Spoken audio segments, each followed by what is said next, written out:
ലോക ചരിത്രത്തിലെ ഒരു ഭീകരമായ കറുത്ത അധ്യായമാണ് ടൈറ്റാനിക് ദുരന്തം. ആ ദുരന്തത്തിന് ശേഷം അറ്റ്ലാന്റിക് സമുദ്രത്തിന്റെ 12,500 അടി താഴ്ചയിൽ കിടക്കുന്ന ടൈറ്റാനിക്കിന്റെ അവശിഷ്ടങ്ങൾ തേടി മനുഷ്യൻ പല യാത്രകളും നടത്തിയിട്ടുണ്ട്. അതിലൊന്നായിരുന്നു 2023 ഓഷ്യൻ ഗേറ്റിന്റെ ടൈറ്റാൻ സബ്മേഴ്സിബിളിന്റെ യാത്ര.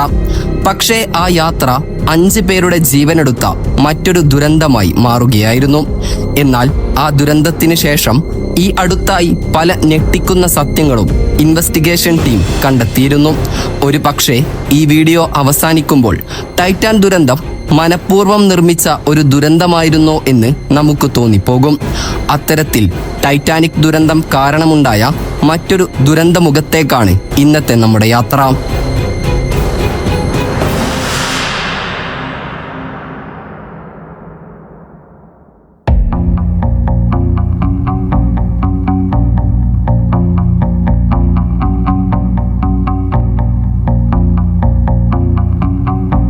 അമേരിക്കയിലെ വാഷിംഗ്ടണിനടുത്ത എവരറ്റ് എന്ന സ്ഥലത്ത് സ്റ്റോക്ടൺ റഷ്, ഗുലിർമോസോൺ എന്നീ വ്യക്തികൾ ചേർന്ന് 2009 ഓഷ്യൻ ഗേറ്റ് എന്നൊരു സ്വകാര്യ കമ്പനി സ്ഥാപിച്ചു.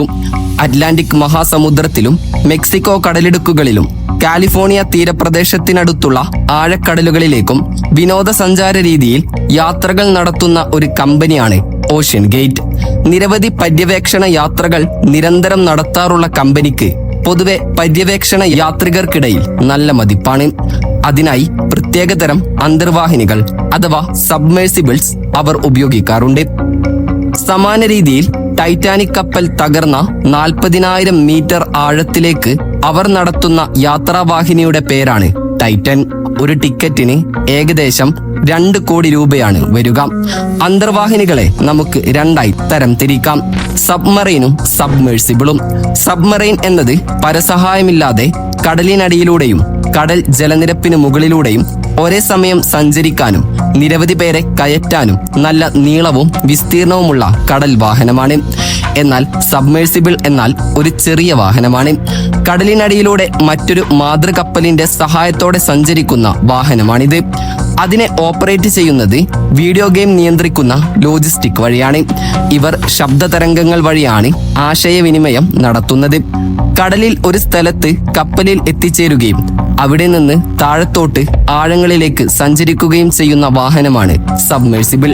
അത്തരമൊരു വാഹനമാണ് വിശ്വവിഖ്യാതമായ ടൈറ്റാനിക് കപ്പലിന്റെ അവശിഷ്ടങ്ങൾ കാണാൻ പോയ ടൈറ്റാൻ എന്ന അന്തർവാഹിനി.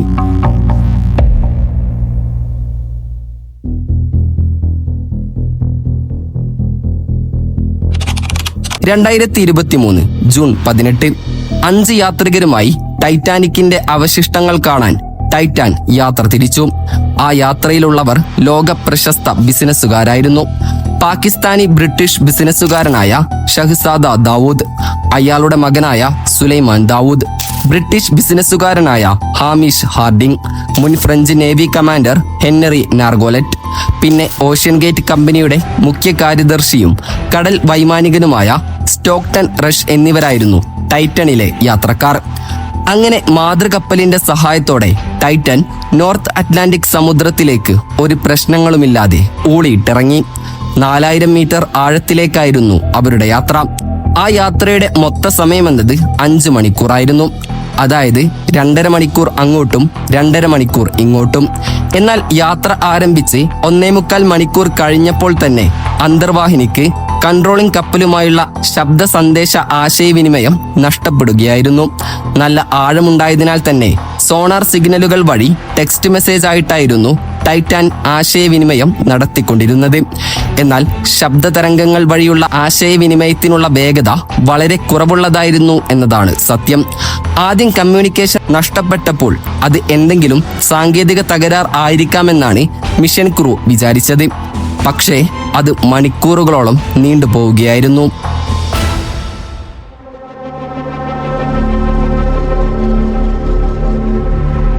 അങ്ങനെ കമ്മ്യൂണിക്കേഷൻ നഷ്ടപ്പെട്ട് 5 മണിക്കൂറായിട്ടും തിരിച്ചു വരാത്തതുകൊണ്ടും ടൈറ്റനുമായി കമ്മ്യൂണിക്കേഷൻ ലഭിക്കാത്തതുകൊണ്ടും അവർ അമേരിക്കൻ നാവികസേനയുടെയും മറ്റ് റെസ്ക്യൂ ടീംസിന്റെയും സഹായം തേടുകയായിരുന്നു. എന്നാൽ അവർക്കും ടൈറ്റനെ കുറിച്ച് ഒരു ധാരണയും ലഭിക്കുന്നുണ്ടായിരുന്നില്ല. കൂടാതെ മറ്റൊരു വലിയ പ്രശ്നം എന്നത് ടൈറ്റനിലെ ഓക്സിജൻ ആയിരുന്നു. 96 മണിക്കൂർ സമയത്തേക്കുള്ള ഓക്സിജൻ മാത്രമേ വാഹനത്തിൽ ഉണ്ടായിരുന്നുള്ളൂ. അങ്ങനെ റെസ്ക്യൂ ടീം ROVs അഥവാ റിമോട്ട്ലി ഓപ്പറേറ്റഡ് വെഹിക്കിൾസും മറ്റും ഉപയോഗിച്ച് ജലത്തിലെ നോയ്സ് ഡിറ്റക്ട് ചെയ്യാൻ ശ്രമിച്ചിരുന്നു. പക്ഷേ അതിലൊന്നും ടൈറ്റന്റെ ഒരു അനക്കവും ലഭിച്ചിരുന്നില്ല. അങ്ങനെ 4 ദിവസത്തെ തിരച്ചിലിനൊടുവിൽ ജൂൺ 22-ന് 1600 അടിയോളം താഴ്ചയിൽ ടൈറ്റാൻ തകർന്നതിന്റെ അവശിഷ്ടങ്ങൾ കണ്ടെത്തുകയായിരുന്നു. ടൈറ്റന് കാറ്റസ്ട്രോഫിക് ഇംപ്ലോഷൻ സംഭവിക്കുകയായിരുന്നു എന്നായിരുന്നു പ്രാഥമിക നിഗമനം.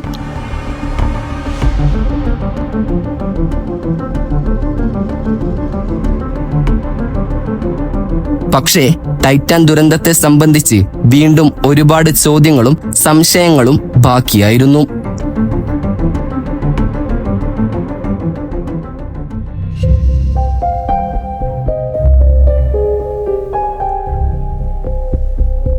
ഈ ദുരന്തം സംഭവിച്ചതോടെ ഇതിനെക്കുറിച്ച് അന്വേഷിക്കാൻ പുതിയ ഇൻവെസ്റ്റിഗേഷൻ ടീം താമസിയാതെ രൂപപ്പെട്ടു. അവർ ചില വിചിത്രമായ കണ്ടെത്തലുകളും നടത്തിയിരുന്നു. ഈ സംഭവത്തിന് ശേഷം ഏറ്റവും കൂടുതൽ വിമർശനങ്ങൾ വന്ന ഒരു കാരണമാണ് ടൈറ്റന്റെ ഡിസൈൻ. അതായത് ടൈറ്റന്റെ ബോഡി കൂടുതലായി നിർമ്മിച്ചിരിക്കുന്നത് കാർബൺ ഫൈബർ ഉപയോഗിച്ചാണ്. എന്നാൽ സ്റ്റീൽ, ടൈറ്റാനിയം തുടങ്ങിയവയെ അപേക്ഷിച്ച് കാർബൺ ഫൈബർ കൂടുതൽ പവർഫുൾ ആണ്. പക്ഷേ ജലം പോലെയുള്ള വസ്തുക്കളിൽ ചെലുത്തുന്ന അതിസമ്മർദ്ദത്തിൽ കാർബൺ ഫൈബറിൽ സൂക്ഷ്മമായ ക്രാക്കുകൾ സംഭവിക്കാറുണ്ട്. കൂടാതെ ടൈറ്റാൻ അവസാനമായി പര്യവേക്ഷണം നടത്തുന്നതിന് മുൻപ് ചില തവണ ടെസ്റ്റ് നടത്തിയിട്ടുള്ളതിനാൽ തന്നെ കാലക്രമേണ കാർബൺ ഫൈബറിന്റെ ശക്തി ക്ഷയിച്ചു പോയിരുന്നു എന്ന് കണ്ടെത്തലുകളുണ്ട്.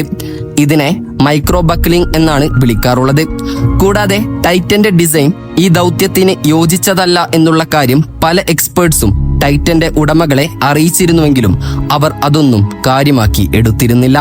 കാരണം ഓഷ്യൻ ഗേറ്റിന്റെ മുൻ ഓപ്പറേഷൻ ഡയറക്ടർ ആയിരുന്ന ഡേവിഡ് ലോച്ച്റിഡ്ജ് എന്ന വ്യക്തി പറഞ്ഞത് ഓഷ്യൻ ഗേറ്റ് കമ്പനി സേഫ്റ്റിയേക്കാൾ കൂടുതൽ പെട്ടെന്നുള്ള എക്സിക്യൂഷനും ചിലവ് ചുരുക്കാനുമാണ് പ്രാധാന്യം നൽകുന്നതെന്നാണ്. കൂടാതെ വാഹിനിയുടെ ബോഗിയുടെ രൂപാകൃതി വട്ടത്തിലുള്ളതായിരുന്നുവെങ്കിൽ ഒരു പരിധിവരെ മർദ്ദം പ്രതിരോധിക്കാൻ കഴിയുമായിരുന്നു അത്രേ. എന്നാൽ ഈ ബോഗി കുഴൽ രൂപത്തിലുള്ളതായിരുന്നു. മാത്രമല്ല സമുദ്രത്തിനടിയിലെ പ്രഷറിൽ വാഹനത്തിന് രൂപമാറ്റം വരാനുള്ള സാധ്യത വളരെ കൂടുതലുമായിരുന്നു. ഇതൊക്കെ കേട്ട് കഴിയുമ്പോൾ നിങ്ങൾക്ക് മനസ്സിൽ തോന്നിയ ഒരു സ്വാഭാവികമായ ചോദ്യമായിരിക്കും, ടൈറ്റന്റെ ഉള്ളിൽ ഉണ്ടായിരുന്ന 5 പേരുടെ ബോഡിക്ക് അപ്പോൾ എന്തായിരിക്കും സംഭവിച്ചിരിക്കുക എന്നുള്ളത്. സത്യത്തിൽ അവരുടെ ശരീരം പ്രഷർ കാരണം വെറും മില്ലി സെക്കൻഡുകൾ കൊണ്ട് തന്നെ ചിന്നിച്ചിതറിപ്പോയിട്ടുണ്ടാകും അത്രേ. അതായത് നമ്മളൊന്ന് കണ്ണ് ചിമ്മി തുറക്കുമ്പോഴേക്കും അവർ എക്സ്പ്ലോഡ് ആയിട്ടുണ്ടാകും. ഒരു മുൻ US നേവി ഡോക്ടർ ഇതിനെ വിശദീകരിച്ചത് ഒരു സ്വിച്ച് ഓഫ് ആക്കുന്ന സ്പീഡിൽ അവർ പൊട്ടിത്തെറിച്ചിട്ടുണ്ടാകും എന്നാണ്. എങ്കിലും മനുഷ്യരുടേതെന്ന് കരുതുന്ന ചില അവശിഷ്ടങ്ങൾ അവിടെ നിന്നും പിന്നീട് കണ്ടെത്തിയിരുന്നു. അവ മറ്റു മെഡിക്കൽ ആവശ്യങ്ങൾക്കായി കൊണ്ടുപോവുകയായിരുന്നു. സത്യത്തിൽ ഒരൽപ്പം കൂടി ഓഷ്യൻ ഗേറ്റ് കമ്പനി അധികൃതർ ശ്രദ്ധിച്ചിരുന്നുവെങ്കിൽ അന്ന് ജീവൻ പൊലിഞ്ഞ 5 പേരും ഇന്ന് ഒരു പക്ഷേ സന്തോഷത്തോടെ ഈ ഭൂമിയിൽ ജീവിക്കുന്നുണ്ടായിരുന്നു. ഏതായാലും നിങ്ങൾക്കിതിനെപ്പറ്റി എന്തു തോന്നുന്നു എന്ന് കമന്റ് ചെയ്യാൻ മറക്കരുത്. അപ്പോൾ മറ്റൊരു ഇൻഫോർമേറ്റീവായ വീഡിയോയുമായി വരുന്നത് വരെ ഗുഡ് ബൈ.